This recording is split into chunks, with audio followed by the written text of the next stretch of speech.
অনুগল্পের আসর।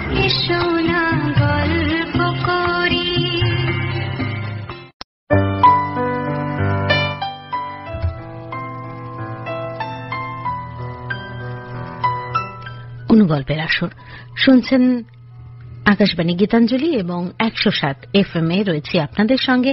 আপনার সাথে আমি প্রযুক্তি। পরের গল্পে চলে যাই বাঁকুড়া থেকে একেবারে পশ্চিম মেদিনীপুরে। পশ্চিম মেদিনীপুর থেকে গল্প লিখেছেন রূপময় চট্টোপাধ্যায়। গল্পের নাম স্নেহ স্পর্শ। ছুটির ঘণ্টাটা পড়তেই হস্টেলে কোনো রকমে ব্যাগটা রেখে মাঠে খেলতে যায় পল্টু। কত দৌড়ঝাঁপ, হইচই। পড়ন্ত বিকেলে সূর্য যখন মিলিয়ে যাচ্ছে তখন পল্টুর মন খারাপ হয়। ভেতরের কষ্টটা সে কাকেই বা বলবে। হঠাৎ স্যার ডাক দেয়, পল্টু, তোর মা এসেছে। শুনেই সে ছুট দেয়। দেখে অফিস রুমে তার মা আর দিদি। মায়ের হাতে একটা ছোট্ট দইয়ের ভাঁড় আর দিদির হাতে চন্দনের কৌটো।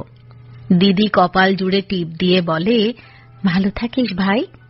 মা 1 চামচ মিষ্টি দই পল্টুকে খাইয়ে বলে, বাবারে, ভালো মানুষ হয়ে ওঠ। আজ যে পল্টুর জন্মদিন। পরম স্নেহস্পর্শে তার মা তাকে আগলে নিচ্ছে।